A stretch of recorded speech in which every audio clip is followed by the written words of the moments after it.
Story number 1. Footprints in the Snow. I grew up hearing the old tales that parents told their children to keep them safe from the unknown lurking in the vast wilderness of Utah. But those stories, filled with mythical creatures and unexplained phenomena, always felt like just that, stories. It wasn't until that fateful winter night that I truly understood the fear and mystery that surrounded the legend of the Wendigo. It was the winter of 1985 when my family decided to spend a few months in a secluded wooden house nestled deep within the Utah mountains. My father, seeking solitude and a break from the chaos of city life, believed that the tranquility of the mountains would be good for all of us. My mother, always practical, managed the preparations, ensuring we had everything we needed to survive the harsh winters. My younger brother, Tommy, and I were excited about the adventure, unaware of the darkness that awaited us. The house stood alone amidst towering pines, its rustic charm a stark contrast to the pristine snow that blanketed the landscape. From the moment we arrived, the isolation was palpable. The nearest neighbor was miles away, and the only sounds were the howling wind and the occasional crack of ice shifting under the weight of winter. Despite the seclusion, the house felt warm and inviting, with a large stone fireplace that dominated the living room and wooden floors that creaked underfoot. Our first few weeks were idyllic. We spent our days exploring the surrounding trails, building snowmen, and sledding down the gentle slopes. The evenings were spent by the fire, sharing stories and enjoying the peaceful silence that enveloped us. It was during one of these cozy nights that the first sign of something amiss occurred. It was a particularly cold night, the wind howling like a chorus of lost souls outside our sturdy windows. We had all retired to our respective rooms, exhausted from a day of outdoor activities. Around midnight, I was jolted awake by the sound of heavy knocking at the front door. My heart raced as I sat up, the sound echoing through the wooden walls. Who could that be? I wondered aloud, my voice barely above a whisper. I glanced over at my parents' room, noticing that my mother wasn't asleep. She had always been the first to wake up if something disturbed her. But tonight, she was quiet, gathering my courage. I approached her bedroom, gently shaking her awake. "Mom, there's someone at the door," I said, my voice trembling. She stirred, her eyes blinking open as she tried to process the late-night disturbance. "I heard it too," she replied, her voice calm but tinged with concern. "Stay here, I'll go check." Before she could move, another loud knock reverberated through the house, this one more insistent than the last. I watched as she rose from the bed, her face set with determination. My father, alerted by the noise, joined her, their combined presence a small comfort amidst my growing anxiety. As they approached the front door, the storm outside seemed to intensify, the wind howling louder and the snow piling higher against the windows. My father reached for the doorknob, pausing as he sensed something was wrong. "Be careful," he cautioned, opening the door just a crack. The blinding white of the snowstorm greeted them, and for a moment, I thought they might have seen someone, but there was no one there. Only the swirling snow and the eerie silence that followed. Confused and a bit relieved, they closed the door, sealing us back inside the warmth of the house. "It must have been the storm," my father concluded, though his eyes held a hint of unease. The next morning, after the storm had subsided, we decided to venture outside to assess any potential damage. The world outside was a pristine winter wonderland, the snow untouched and glistening under the pale winter sun. But as we walked around the perimeter of the house, something caught my eye, a series of large, unnatural footprints leading away from the front door and disappearing into the dense forest. "Dad, look at these," I called out, pointing to the deep impressions in the snow. They were too large to be from any animal I knew, and their shape was unsettlingly human yet distorted, as if someone or something had made them. My father knelt down, examining the footprints closely. "These aren't normal. They're too big. And the way they're spaced, it's almost like they belong to a giant." Tommy, ever the curious one, stepped forward, his eyes wide with fascination. Do you think it's like Bigfoot or something? I felt a chill run down my spine. The local legends spoke of the Wendigo, a malevolent spirit associated with cannibalism and insatiable hunger. It was said to roam the wilderness during the harshest winters, preying on those who dared to venture too far from safety. That night, the house was filled with an uneasy tension. The events of the previous night replayed in my mind, the unexplained knocking and the mysterious footprints fueling a sense of dread. As we sat by the fireplace, the warmth of the flames doing little to dispel the chill that had settled over us, the first signs of the Wendigo began to emerge. Around 2 a.m., I was awakened by a faint whisper, barely audible over the sound of the wind. "Help me!" I sat up, my heart pounding as I strained to listen. The whisper seemed to come from the direction of the basement, a place we rarely used. Summoning my courage, I grabbed a flashlight and made my way downstairs, the wooden steps groaning under my weight. The basement was cold and dark, the only light coming from the small window that allowed a sliver of moonlight to filter through. As I scanned the room, the whispering grew louder, more desperate. "Help me, find me." I followed the sound to an old wooden chest in the corner, its surface covered in dust and cobwebs. With trembling hands, I opened it, revealing a collection of old photographs and mementos. Among them was a faded picture of a family, the Hendersons, as I later discovered from my research, posed happily in front of the very house we now called home. As I held the photo, the temperature in the basement dropped sharply, my breath visible in the icy air. The whispering turned into agonized cries, echoing through the room. Suddenly, the lights flickered, and the apparition of a man emerged from the shadows, tall, gaunt, and completely headless. In his hands, he held a lantern that cast a cold, blue light, illuminating his hollow eyes and the sorrow etched into his spectral form. "Why are you here?" the Wendigo demanded, his voice a hollow echo that resonated with pain and rage. I stumbled back, the flashlight slipping from my grasp as fear took hold. "We didn't mean to disturb you," I managed to stammer, my voice shaking. "We're just trying to survive the winter." The Wendigo advanced, his presence oppressive and filled with an unrelenting hunger. The air around us grew thick with a sense of impending doom, the house itself seeming to groan under the weight of his malice. I realized then that the legends were true. Our arrival had awakened the restless spirit of the Wendigo, trapping us in a nightmare from which there seemed to be no escape. Desperate to find a way to appease him, I remembered the old newspaper clippings about the Henderson family. It was said that their spirits were bound to the house by the tragedy of the fire and their untimely deaths. Perhaps, by honoring their memory, we could offer some peace to the Wendigo and free ourselves from his torment. With a trembling voice, I spoke to him. "We honor the memory of the Henderson family. We didn't mean to bring you pain. Please, let us find peace." The Wendigo paused, his hollow eyes searching mine for any sign of sincerity. The air grew colder still, and the basement seemed to stretch into an abyss of darkness. Slowly, his expression softened, the rage giving way to a profound sorrow. "Find them," he whispered, his voice barely audible. "Help them find peace. Only then can you be free." Understanding the gravity of his request, I knew what needed to be done. The following day, I enlisted the help of the local historical society, determined to uncover the full story of the Henderson family. Through old records and testimonies from longtime residents, I pieced together the events leading up to the tragedy. The Hendersons had been struggling to survive during the Great Depression, their spirits broken by the relentless hardships. In a desperate bid to save his family from starvation, John Henderson had taken their lives, unable to bear the thought of leaving them to perish in the unforgiving winter. Armed with this knowledge, I returned to the house with my family, prepared to honor the Hendersons and offer them the closure they needed. We gathered in the living room, lighting candles and placing offerings of food and personal items that the family might have cherished.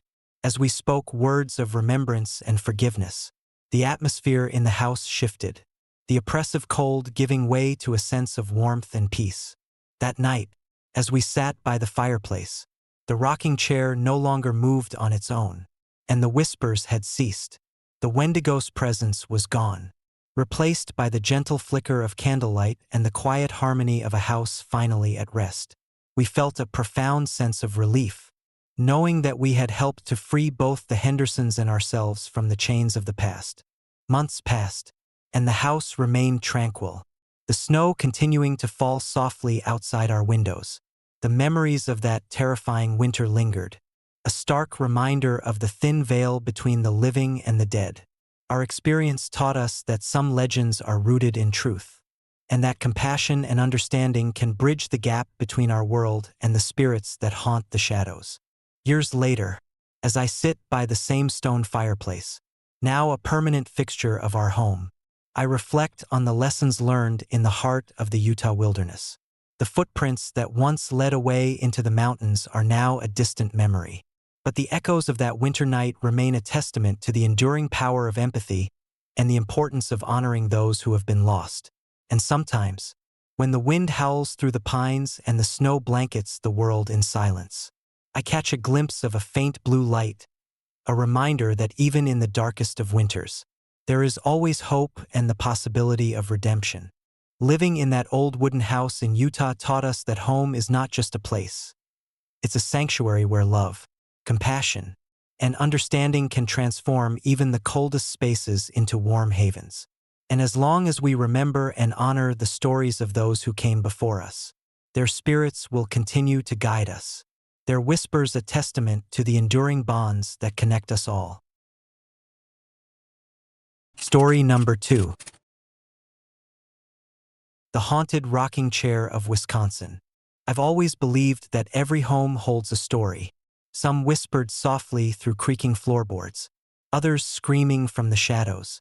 When my wife, Laura, and I decided to leave behind the relentless pace of Chicago for the serene winters of Wisconsin, we sought not just a change of scenery, but a sanctuary where our young children, Emma and Jack, could experience the magic of snowy landscapes.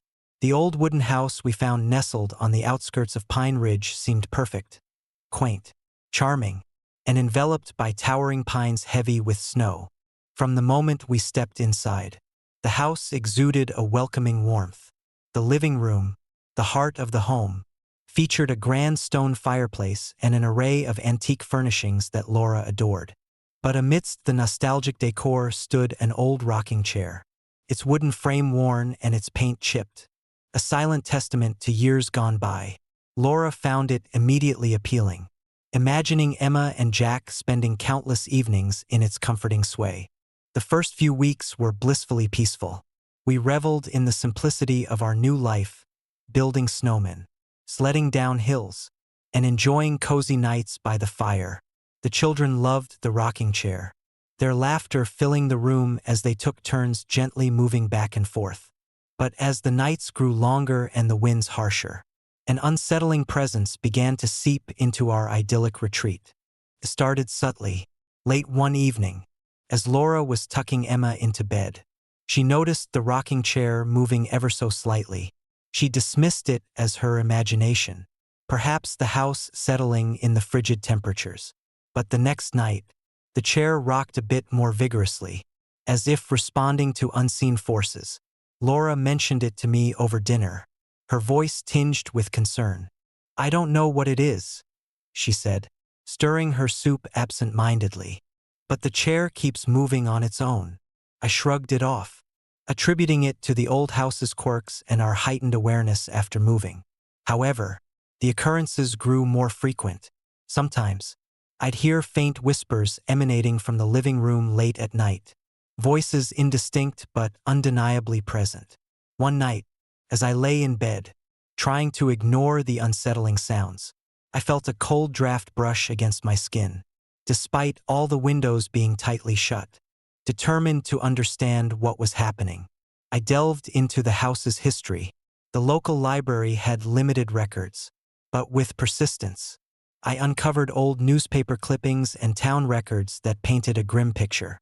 50 years ago, the house had been owned by Margaret Caldwell, a reclusive widow who lived there with her 2 children, Lucy and Tommy. During a particularly brutal winter storm, tragedy struck. Margaret, overwhelmed by isolation and despair, took her own life in the very rocking chair that now haunted our home. Her children were found lifeless in their beds the following morning, victims of the same storm that claimed their mother. The story sent a chill down my spine. It explained the persistent movement of the rocking chair and the whispers that seemed to echo Margaret's anguish.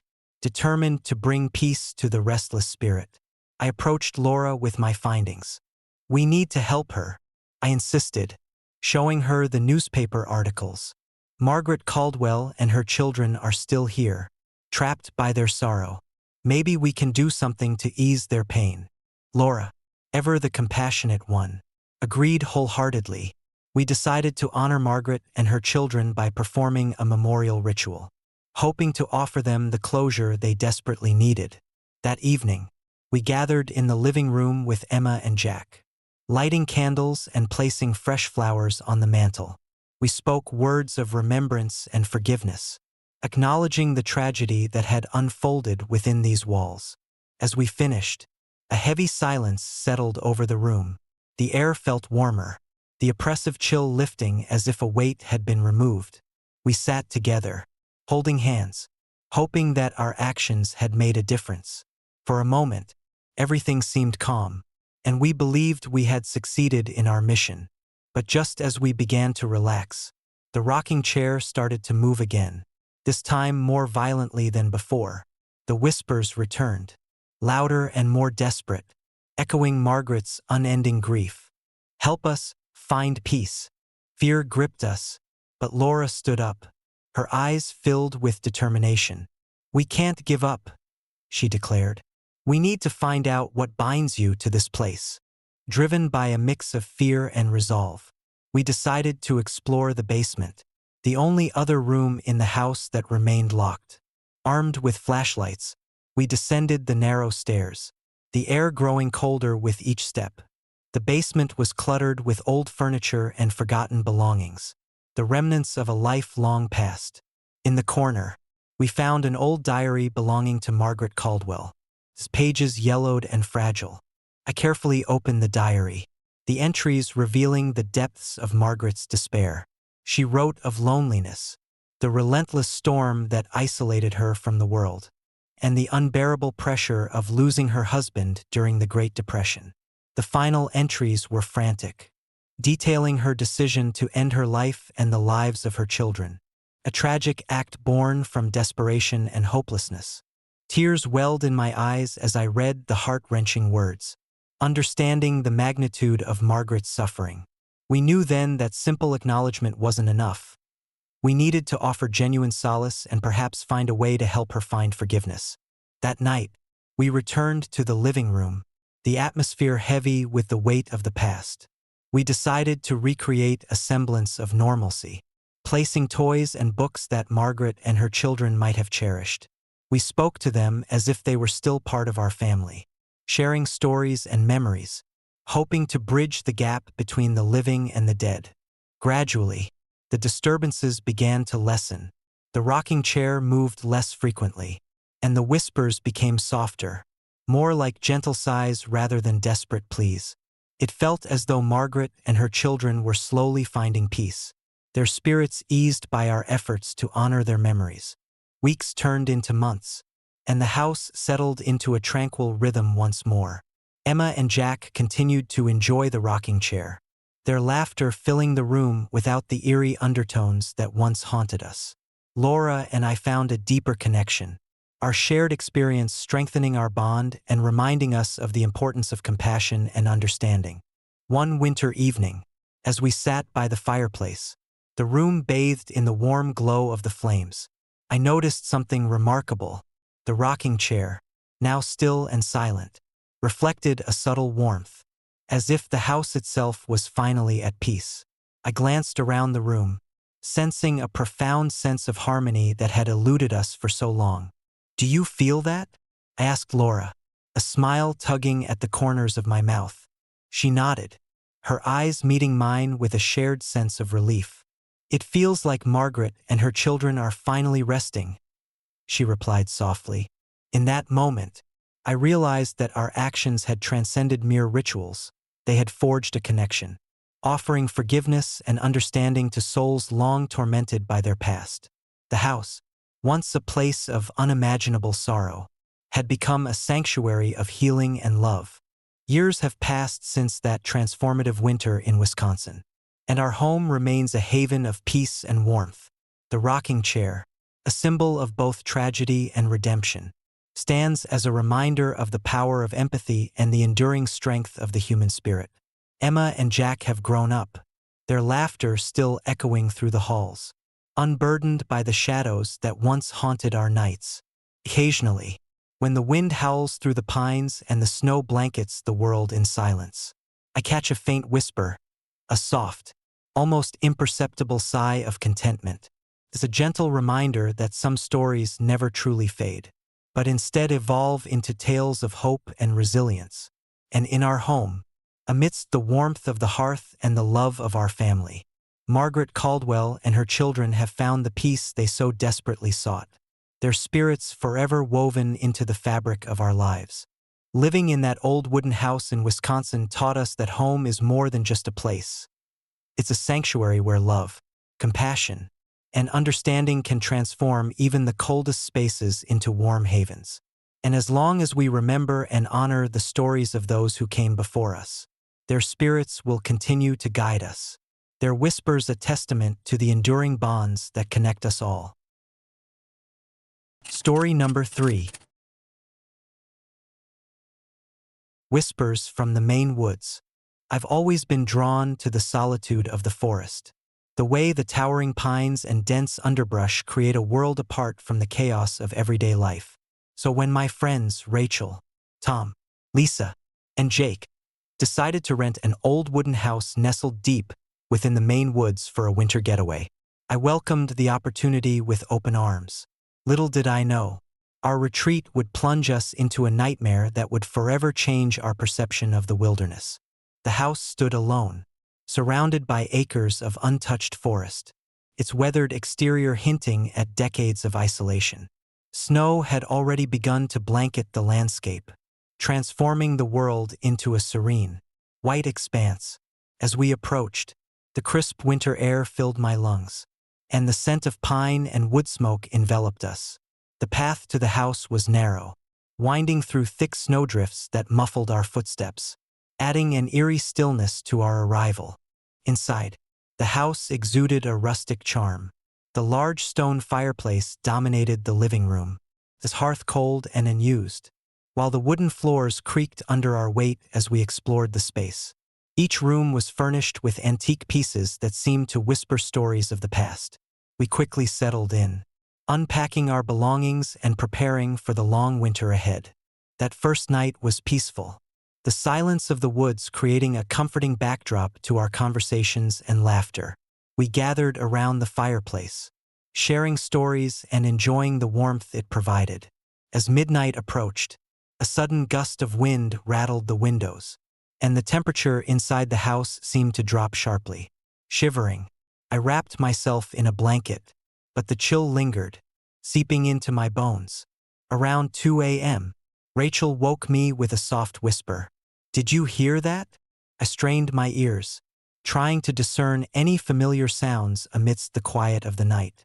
At first, I thought it was just the wind, but then I heard it again, a faint, almost imperceptible whisper calling my name. My heart raced as I sat up, the blanket falling away to reveal the pale moonlight streaming through the window. "Jake, Tom, Lisa, do you guys hear that?" Rachel called out, her voice trembling with fear.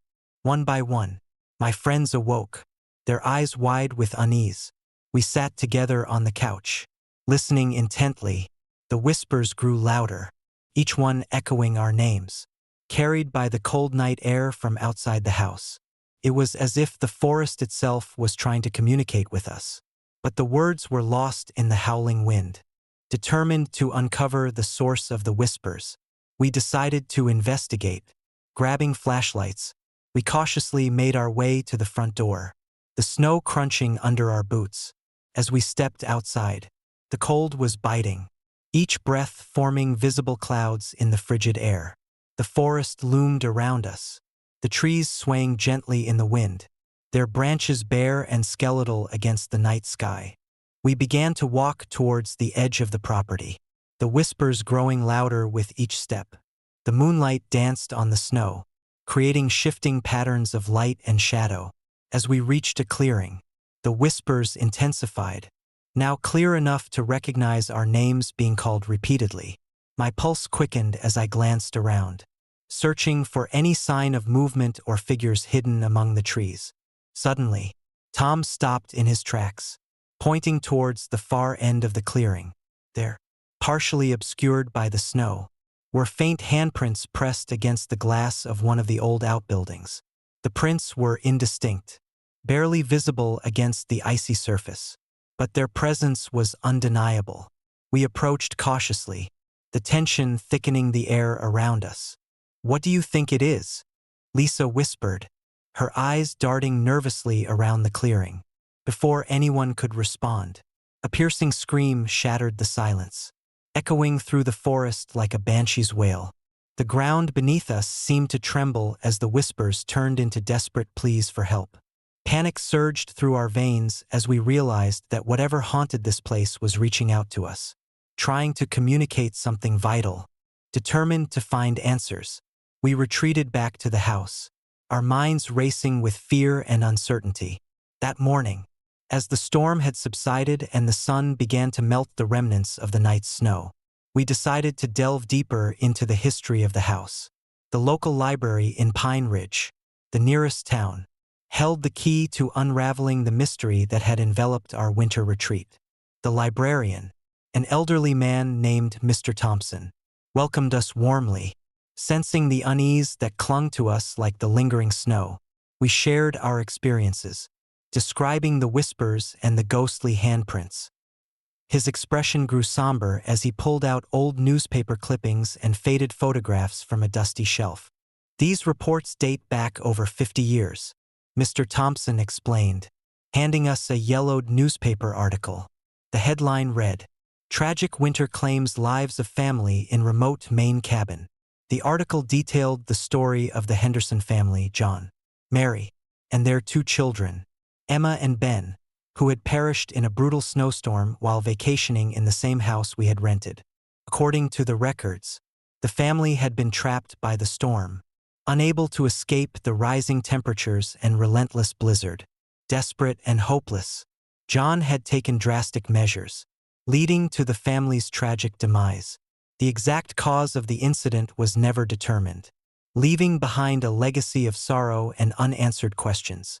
As we absorbed the information, it became clear that the whispers and handprints were echoes of the Hendersons' final moments, their spirits forever bound to the house by the tragedy that had claimed their lives. The legends of lost hunters and restless souls in the Maine woods were not just tales spun by the locals. They were the lingering pain of those who had lost everything to the unforgiving winter. Determined to bring peace to the tormented spirits, we decided to perform a memorial for the Henderson family. We spent the day gathering items that might offer comfort: candles, fresh flowers, and personal mementos that connected us to their story. As night fell, we lit the candles and arranged the items in the living room, speaking words of remembrance and forgiveness. As we concluded the memorial, a profound silence settled over the house, the air feeling warmer and more welcoming. We sat together, hoping that our actions had made a difference, that the spirits would finally find the peace they had sought for so long. That night, the disturbances ceased. The whispers and cries were gone, replaced by the gentle crackling of the fireplace and the soft hum of the winter night. We slept peacefully, the nightmares that had plagued us dissipating in the warmth of the hearth. Weeks passed, and the house remained tranquil.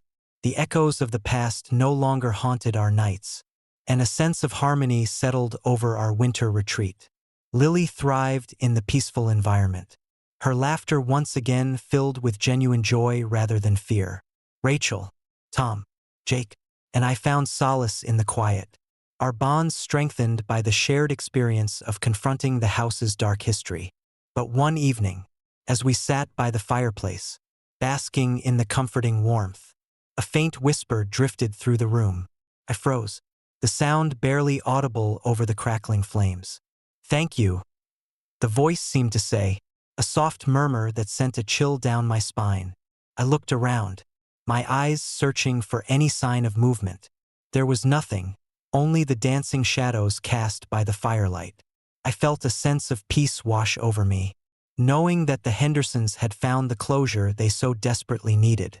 The house, once a place of tragedy, had become a sanctuary of peace and remembrance. Years have passed since that winter in the Maine woods, and the memories of those haunting nights remain etched in my mind. The experience taught me that the echoes of the past are never truly gone. They linger, waiting to be acknowledged and understood. By confronting the darkness head-on, we not only freed the spirits of the lost Henderson family, but also found a deeper connection to each other and the world around us. Sometimes, when the wind rustles through the pines and the snow blankets the land in silence, I catch a glimpse of the blue light through the window, a reminder of the spirits we helped to set free. And in those moments, I'm reminded that even in the coldest and darkest places, there is always hope and the possibility of redemption. Living in that old wooden house in Maine taught us the true meaning of compassion and the importance of honoring those who came before us. It reinforced the belief that every story deserves to be heard. Every soul deserves to find peace. And that sometimes, the most profound connections are forged in the most unexpected and haunting of places. Story number 4. The woman standing outside the window in Colorado. I've always sought refuge in isolation, believing that solitude was the key to unlocking creativity. So, when the opportunity arose to rent an old wooden house perched on the remote mountains of Colorado, I jumped at the chance. The promise of untouched landscapes and silent nights was exactly what I needed to break through my writer's block. The house stood majestically against the backdrop of towering pines and snow-capped peaks. Its rustic charm was undeniable, with weathered shingles and large windows that framed the breathtaking scenery. As I drove up the winding gravel path, the crisp mountain air filled my lungs, a stark contrast to the smog-choked streets I had left behind in Denver.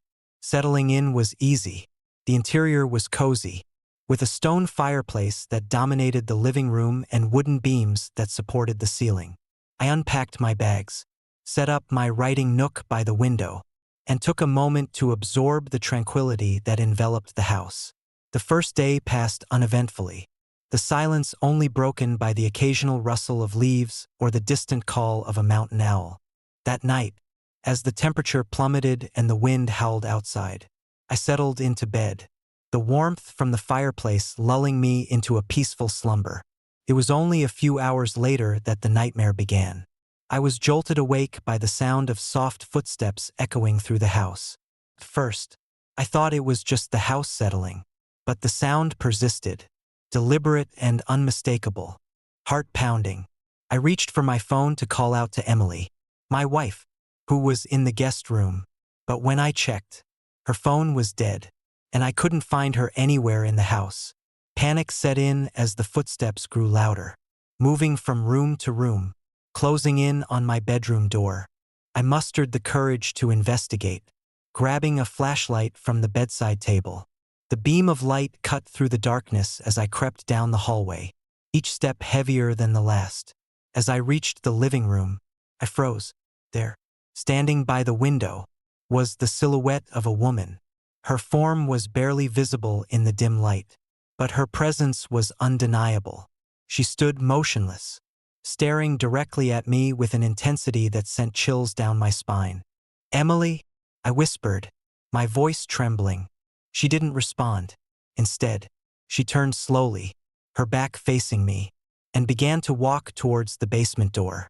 I watched in horror as her figure became more defined, revealing a long, flowing dress that seemed out of place in the stark, wooden interior. Without thinking, I followed her, my mind racing with fear and confusion. As I descended the narrow staircase, the air grew colder, and the sound of her footsteps echoed off the stone walls. The basement was dimly lit, filled with old furniture covered in white sheets and boxes of forgotten belongings. She stopped at an old wooden cabinet, her hands reaching out to open it. Inside, I saw nothing but darkness. Suddenly, the room was plunged into darkness as the lights flickered and went out. I fumbled for my flashlight, trying to regain control of the situation. But the woman had already vanished. The basement was silent once more, save for the distant howl of the wind outside. I stood there, heart racing, trying to make sense of what I had just witnessed. The next morning, I discovered that Emily had disappeared without a trace. There were no signs of a struggle, no footprints leading away from the house, just the lingering sense of her presence. Desperate for answers, I reached out to the locals in Pine Ridge, the nearest town. The townspeople were tight-lipped, offering only vague warnings about the house and its history. According to them, the house had once belonged to the Thompson family, who had tragically lost their lives in a mysterious fire many years ago. The fire had consumed the entire house in a matter of minutes, leaving nothing but charred remains. Some believed that the spirits of the family still lingered, unable to move on from the devastation that had taken their lives. Determined to uncover the truth, I delved into old newspaper archives and local records, piecing together the events of that fateful night. The Thompsons had been a happy family, parents and 2 young children, until the fire tore their lives apart. The cause of the blaze was never determined, fueling rumors and ghost stories that had persisted for decades. As the days turned into weeks, the disturbances in the house intensified. The soft footsteps returned, accompanied by faint whispers and the sound of children's laughter echoing through the halls. Objects moved on their own, and the temperature in the house fluctuated wildly, plunging from unbearable cold to stifling heat without warning. One particularly stormy night, the tension reached its peak. The wind howled outside, rattling the windows and shaking the house to its core. I was in the living room, trying to concentrate on my writing, when the unmistakable sound of Emily's voice broke through the chaos. "Help me," she cried, her voice filled with anguish. I rushed towards the source of the sound, my heart sinking as I realized it was coming from the basement. Grabbing my flashlight, I descended the stairs once more, the storm outside intensifying with each step. As I reached the bottom, I saw her again, the woman from the night before, standing beside the old wooden cabinet. "This isn't real," I whispered, tears streaming down my face. "Please, come back to me." But she only stared, her eyes hollow and filled with sorrow. Suddenly, the room began to shake, the walls cracking and the floorboards groaning under the strain of some unseen force. The cabinet swung open violently, revealing nothing but darkness once again. I felt a cold hand grip my shoulder, and a surge of fear propelled me to turn around. There, standing before me, was the apparition of the Thompson family, parents and 2 children, their faces twisted in eternal anguish. The father, his features distorted by pain, reached out towards me, his voice a haunting echo. "You can't save her," he whispered. "She's lost to us now." Desperation clawed at me as I tried to reach out, to offer comfort, but the spectral family recoiled, their forms fading into the shadows. The basement door slammed shut, plunging me into darkness once more. I stumbled back, my mind reeling from the encounter, knowing that the spirits were trying to communicate something vital. Determined to find a way to free Emily and bring peace to the restless souls, I sought out Eleanor, a renowned medium in Pine Ridge. Her calm demeanor and deep knowledge of the supernatural provided a glimmer of hope amidst the turmoil. Eleanor listened patiently as I recounted my experiences, her eyes reflecting the weight of the stories I shared. "The Thompsons are trapped here, unable to move on from their tragic end," she explained. "Their daughter, Emily, was the one who couldn't escape the flames. Her spirit is bound to the house, yearning for freedom." She guided me through a series of rituals designed to honor the family's memory and release their spirits from the torment that held them captive. Together, we lit candles, recited prayers, and offered tokens of remembrance, photos, toys, and personal mementos that connected us to their past lives. As the rituals progressed, the atmosphere in the house began to change. The oppressive cold lifted, replaced by a warm, comforting presence. The whispers softened, and the footsteps became less frantic, more purposeful. The spirit of Emily seemed to find solace, her presence no longer a source of fear but a beacon of hope. One final ritual, a heartfelt plea for forgiveness and peace, sealed the connection between our worlds. The house seemed to breathe a collective sigh, the spirits finding the closure they had long sought. The disturbances ceased entirely, replaced by a profound sense of calm that enveloped the entire home. That night, as I sat by the now peaceful fireplace, I felt a deep sense of gratitude for the journey I had undertaken. Emily returned to me, her smile genuine and filled with relief, as if she had finally found her way back from the shadows. Living in that old wooden house in Montana taught me that the past never truly dies. It lingers, waiting to be acknowledged and understood. Through compassion and understanding, we can bridge the gap between the living and the dead, offering peace to those who have been lost and healing to those who remain. As I continue my writing, the memory of those haunting nights serves as a reminder of the fragile balance between light and darkness, hope and despair, and sometimes, when the wind howls through the pines and the snow blankets the world in silence, I hear the faint sound of children's laughter, a testament to the enduring power of love, forgiveness, and the unbreakable bonds that connect us all. Story number 5. Echoes of the Basement. I've always believed that home is where the heart is, but when my family decided to escape the relentless bustle of city life, I never anticipated that our new sanctuary would challenge that belief in the most harrowing ways. It was the dead of winter in Alaska, a time when the landscape transforms into a frozen, unforgiving expanse. My wife, Emily, our 12-year-old daughter, Lily, and I sought refuge in an old wooden house nestled deep within the wilderness. Far from the nearest town, the promise of peace and solitude was irresistible, a stark contrast to the chaos we left behind. The house stood alone amidst towering pine trees, their branches heavy with snow. Its wooden exterior, weathered by years of harsh winters, exuded a rustic charm that immediately captivated us. As we approached, the crunch of our boots on the icy path was the only sound breaking the silence. The front door creaked open, revealing a warm, inviting interior illuminated by the glow of a crackling fireplace. Despite the chill outside, the inside felt inexplicably cold, a shiver that crept down my spine. We settled in quickly, Emily unpacking our belongings while I explored the house, eager to uncover its secrets. Lily, ever the curious one, bounced around the rooms, her laughter echoing through the halls. The first few days were blissfully quiet. We adapted to the rhythm of the wilderness, our days filled with snowshoeing, reading by the fire, and enjoying the peaceful isolation. But as night fell, an uneasy feeling began to take root. It started subtly. Soft giggles and whispers seemed to drift from the basement, barely audible over the howling wind outside. At first, we dismissed it as the sounds of the house settling or perhaps the playful imagination of a child. But as nights grew longer and the weather harsher, the noises persisted, growing more distinct and unsettling. One particularly frigid evening, as the storm raged outside, Emily and I sat in the living room, sipping hot cocoa and trying to ignore the eerie sounds emanating from below.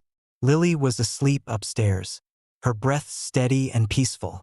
Suddenly, the laughter became louder, more frantic, echoing through the wooden floors. I glanced at Emily, her eyes reflecting the flickering firelight and a growing concern.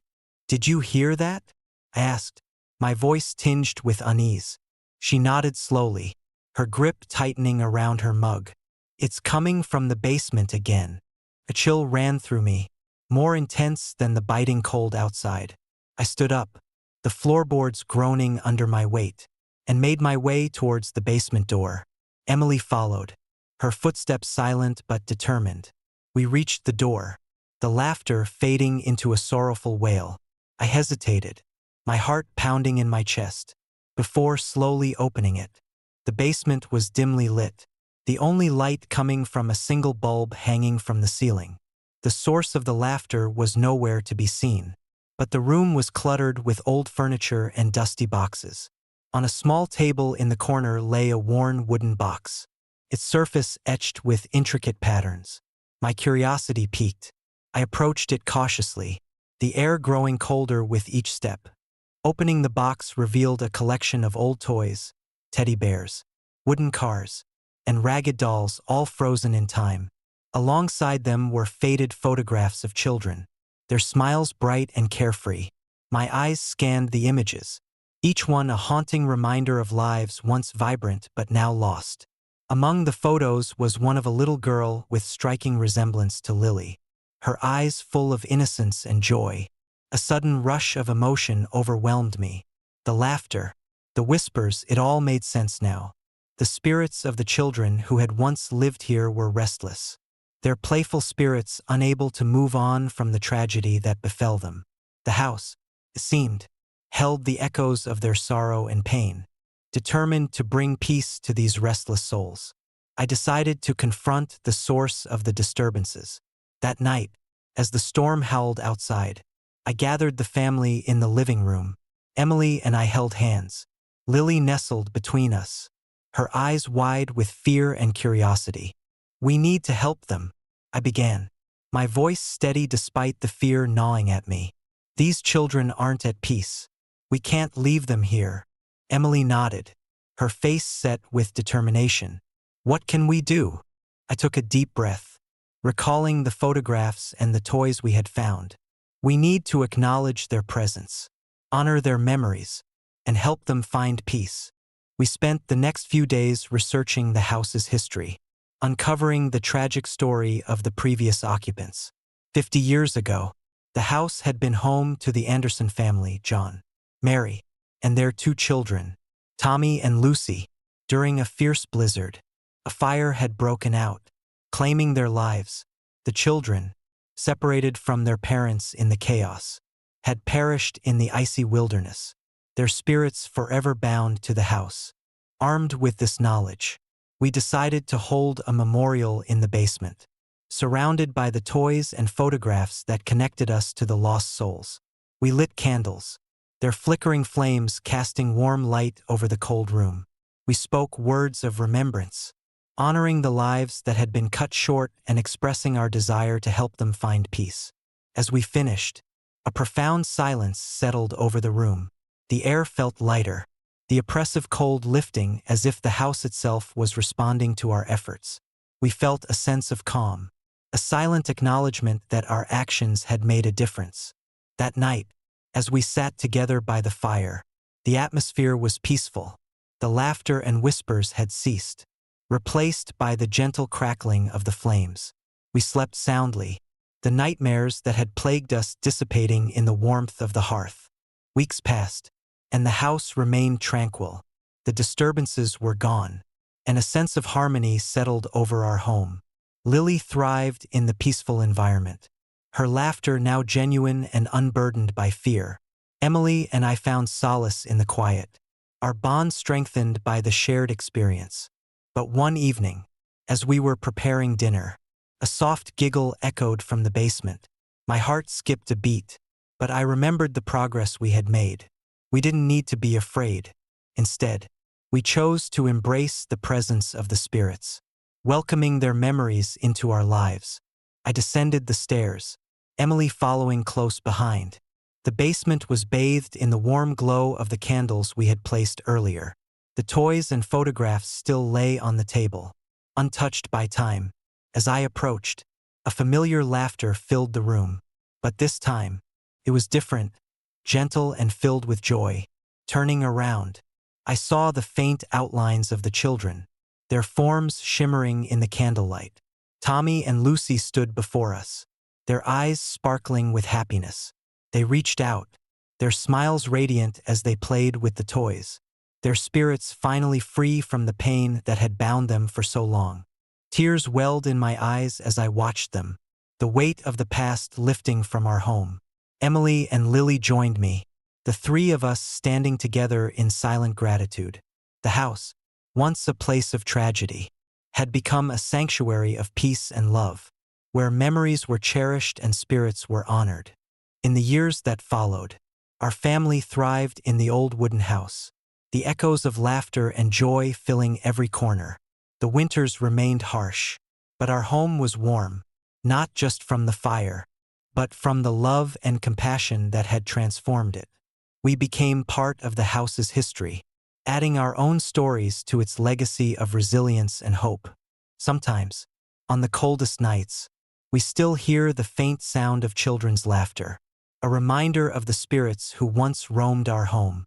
But now, their presence is a blessing, a testament to the enduring power of empathy and the healing that comes from acknowledging and honoring the past. Living in that old house in Alaska taught us that home is more than just a place. It's a sanctuary where love and compassion can transform even the coldest of spaces into warm havens. And as long as we remember and honor those who came before us, their spirits will continue to guide us, their laughter echoing through the halls as a reminder that even in the darkest of winters, there is always light and hope to be found. Story number 6. Whispers of the Blue Light. I've always been captivated by the allure of the unknown, the mysteries that lie hidden in the shadows of our everyday lives. So when my friends Sarah, Mike, and Jenna and I decided to spend a weekend in the remote woods of Vermont, the prospect of uncovering untold stories thrilled us. The old wooden house we rented stood alone amidst towering pines, its weathered facade hinting at decades of solitude and secrets. The journey to the cabin was uneventful, the road winding through dense forests blanketed in a pristine layer of snow.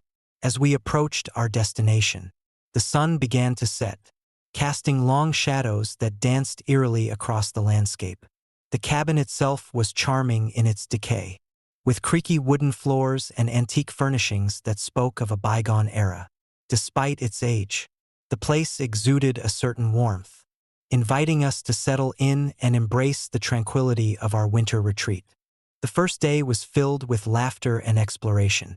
We spent our time hiking the surrounding trails, capturing photos of the breathtaking scenery, and sharing stories by the fireplace. As night fell, we gathered in the living room, the fire crackling merrily as we toasted marshmallows and planned our adventures for the weekend. But as the evening deepened, an unsettling stillness began to permeate the air. It was as if the woods around us were holding their breath, waiting for something to break the silence. Sarah, always the first to notice the slightest change, mentioned feeling a chill that wasn't entirely from the cold. "Do you guys feel that?" she asked, her voice tinged with unease. Mike shrugged, trying to lighten the mood. "Probably just the draft. These old houses are notorious for being drafty." Jenna, ever the skeptic, laughed nervously. "Yeah, or maybe we're just imagining things after a long day." But as midnight approached, the first signs of something amiss became undeniable. A soft, blue light began to flicker outside the window, casting an eerie glow across the room. At first, it was faint, barely noticeable against the darkness of the night. But gradually, it grew brighter, more persistent, as if beckoning us to look closer.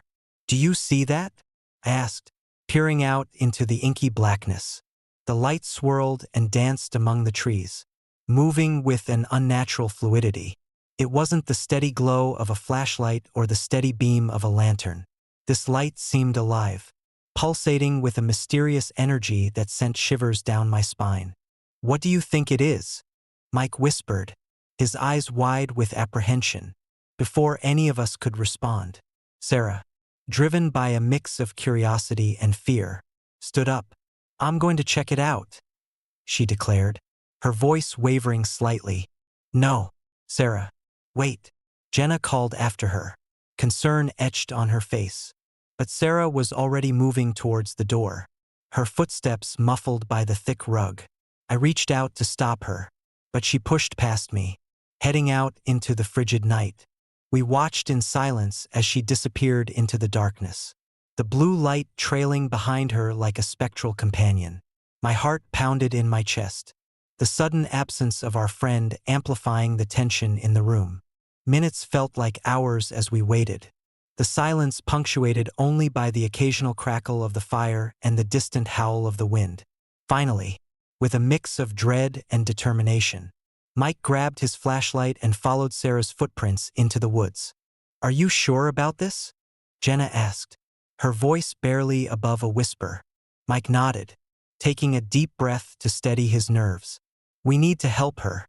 We can't just leave her out there." The snow crunched under our boots as we ventured deeper into the forest, the blue light fading behind us but still visible through the trees. The air was biting cold, each breath forming a cloud of vapor that dissipated into the night. The woods were eerily silent, the usual sounds of nocturnal creatures hushed by the thick blanket of snow. After what felt like an eternity, we reached a small clearing where the blue light seemed to concentrate, emanating from a spot where the snow was undisturbed. There, in the center of the clearing, stood Sarah, her eyes wide with fear, staring into the abyss of the snow-covered ground. "Sarah," I called out, rushing to her side, but she didn't respond. Instead, she seemed transfixed, her gaze fixed on something below the surface. "Come on, Sarah. Snap out of it," Mike urged, trying to coax her back to reality. But before we could intervene, the ground beneath us began to tremble, the snow shifting unnaturally. From the depths of the earth, a cold, ethereal mist began to rise, swirling around our feet. The blue light intensified, casting ghostly shadows that danced menacingly among the trees. "What's happening?" Jenna exclaimed, backing away slowly. Suddenly, the mist coalesced into the shape of a figure, a man, his form translucent and shrouded in the same blue glow that had lured Sarah into the woods. He held a lantern in one hand, the light flickering ominously, casting long, distorted shadows that seemed to reach out towards us. "Help us," the apparition whispered, his voice echoing through the night. "Find our resting place." Fear gripped us, but the desperation in his voice was impossible to ignore. We looked at each other, knowing that refusing his plea could mean leaving these lost souls trapped in their eternal search. "We need to find out where they're trying to go," I said, my voice steadier than I felt. "Maybe we can help them find peace." The spirit nodded, pointing towards a direction deep into the heart of the forest. Without hesitation, we followed, the blue light guiding our way through the labyrinth of trees and snow. The deeper we ventured, the more oppressive the atmosphere became, the air thick with sorrow and unspoken pain. After hours of searching, we stumbled upon an old, forgotten cemetery, half buried in snow and overgrown with ivy. The moon cast a pale light over the graves, their markers worn and illegible from years of neglect. At the center of the cemetery stood a mausoleum, its stone facade cracked and crumbling, the once grand entrance now obscured by ice. The apparition gestured towards the mausoleum, and we approached cautiously. The door creaked open with a gust of wind, revealing a dimly lit interior. Inside, the air was cold and still, the silence heavy with the weight of history. We stepped inside, our footsteps echoing ominously as we made our way to the far end of the room. There, in the center, lay the remains of the lost hunters, the very souls we had come to help. Each grave was marked with a simple wooden cross, the names long since faded but the stories etched into the very stone beneath them. "We need to honor them," Jenna said softly, her voice breaking the silence. "They deserve to be remembered."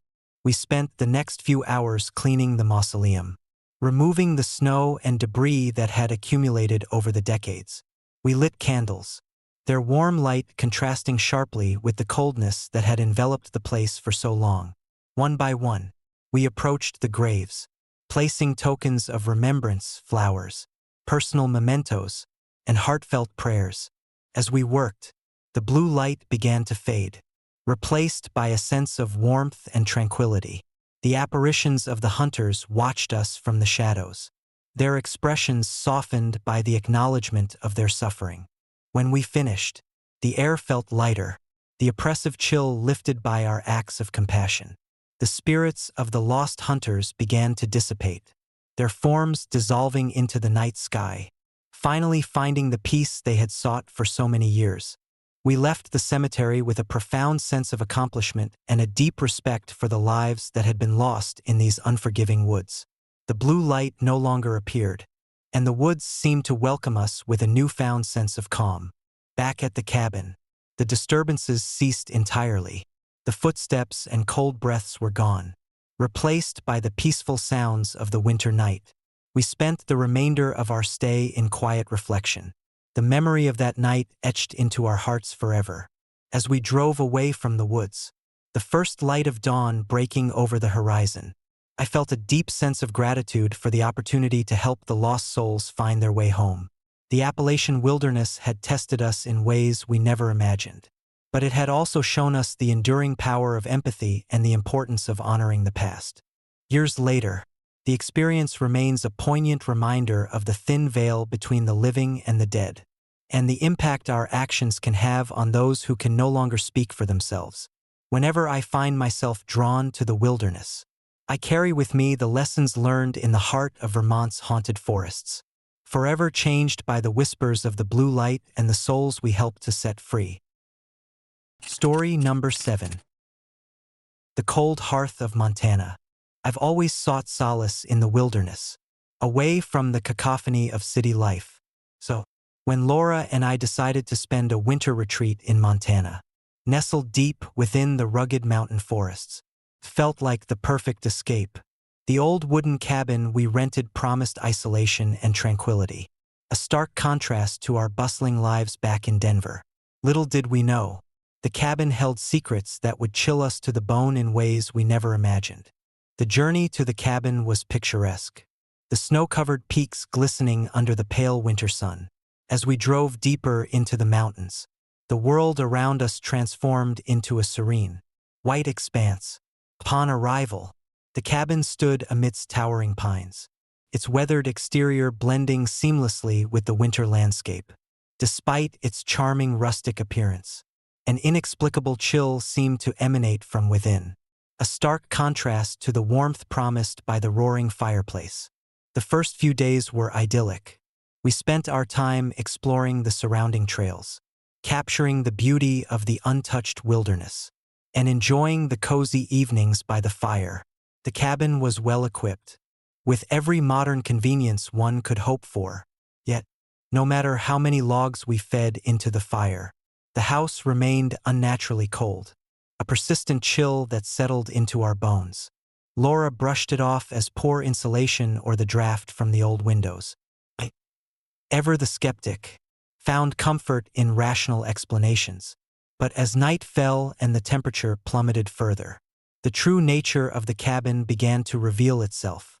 It started subtly, soft footsteps echoing across the wooden floors, the sound growing louder each night. At first, we thought it was the house settling or perhaps wildlife wandering in the darkness. But soon, the footsteps became more deliberate, as if someone or something was pacing the halls. One particularly frigid night, as a blizzard raged outside, the disturbances escalated. I was in the kitchen, preparing a late-night snack, when I heard it, a distinct thud from the living room. My heart raced as I grabbed a flashlight and cautiously approached the source of the sound. The living room was empty, the fireplace crackling softly, casting long shadows that danced eerily on the walls. I scanned the room, the beam of my flashlight revealing nothing out of the ordinary. Yet the chill in the air felt unnatural, almost oppressive. Laura joined me, her eyes wide with unease. "Did you hear that?" she whispered. I nodded, unable to find words. We both stood in silence, the only sound the howling wind outside and the occasional creak of the cabin. That night, sleep eluded us, replaced by a growing sense of dread that settled over the house like a heavy blanket. Determined to uncover the source of the disturbances, I delved into the cabin's history. The local library was sparse on records, but with persistence, I unearthed old newspaper articles and town records. 50 years ago, the cabin had been home to the Harris family, a father, mother, and their 2 young children. During a particularly brutal winter storm, the family had succumbed to the elements. Their bodies never recovered. Locals whispered that the cabin was cursed, a place where sorrow and tragedy lingered long after death. Armed with this knowledge, I approached Laura with a sense of urgency. We need to address this. If the spirits of the Harris family are here, maybe acknowledging them can help. She agreed, albeit hesitantly, and together we devised a plan to honor the lost family. We spent the next day gathering items that might offer peace: candles, a photo frame, and some of the Harris family's old belongings we found scattered around the cabin. That evening, as the storm intensified, we lit the candles and arranged the items in the living room, speaking words of remembrance and forgiveness. As we finished, a heavy silence enveloped the room. The temperature seemed to rise slightly, the oppressive cold easing. We sat together, hoping for some sign that our efforts had made a difference. Hours passed without incident, and we began to believe that perhaps the spirits had found the closure they needed. But just as hope began to replace fear, the disturbances returned with a vengeance. The footsteps resumed, louder and more frantic than before.